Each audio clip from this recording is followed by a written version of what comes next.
আমরা যদি মায়ের বুকের দুধ খেয়ে মানুষ হয়ে থাকি, তোমাদের প্রতিটি আঘাতের জবাব আমরা বেঁচে থাকলে দেব। মতো গণ অধিকার পরিষদের জেলায় জেলায় নিত্য প্রয়োজনীয় জিনিসপত্রের দাম বৃদ্ধির প্রতিবাদে কর্মসূচি ছিল।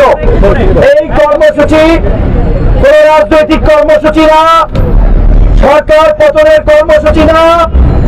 এই কর্মসূচি মানুষের বেঁচে থাকার কর্মসূচি।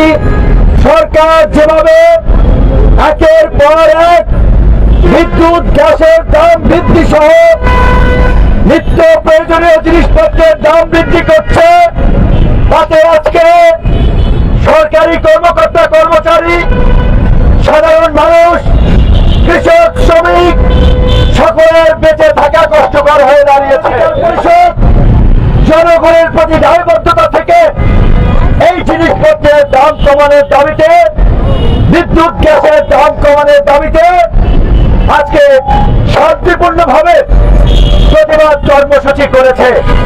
এই কর্মসূচি পালন করার জন্য প্রতিটি জেলায় পুলিশ সুপারকে সহযোগিতার জন্য কর্মসূচি অবহিত করে চিঠি দিয়েছে।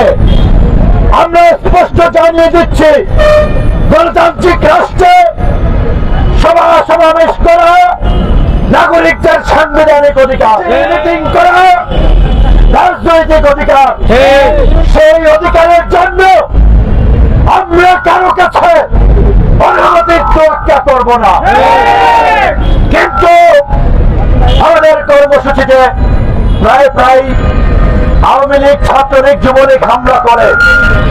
আজকে আন্তর্জাতিক মহল যখন সরকারের উপরে চাপ দিচ্ছে, তখন সরকার ঢাকায় কিছু কর্মসূচিতে হামলা না করে আন্তর্জাতিক সম্প্রদায়কে দেখাচ্ছে আমরা গণতান্ত্রিক কর্মসূচিতে বাধা দিচ্ছি না।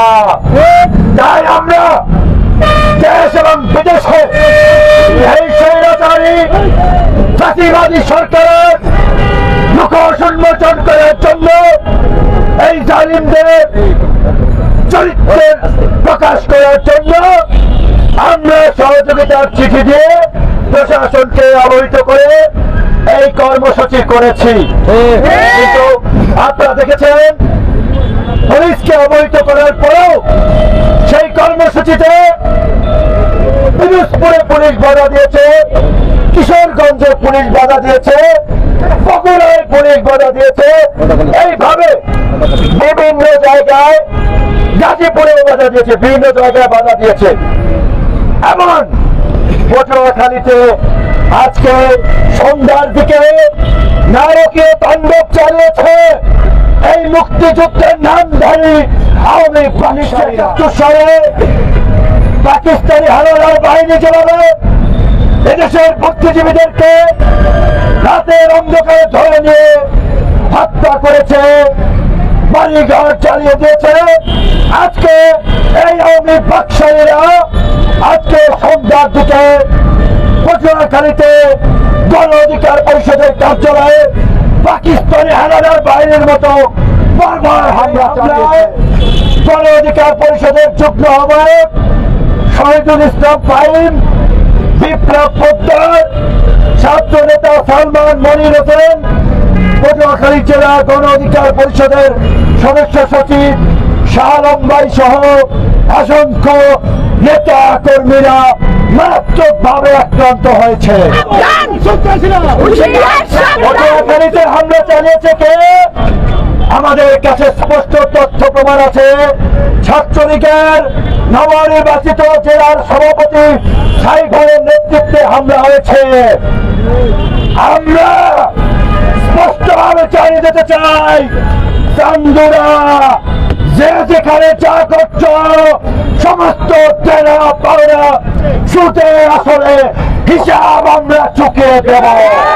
যদি মায়ের বুকের দুধ খেয়ে মানুষ হয়ে থাকি, তোমাদের প্রতিটি আঘাতের জবাব আমরা বেঁচে থাকলে দেব।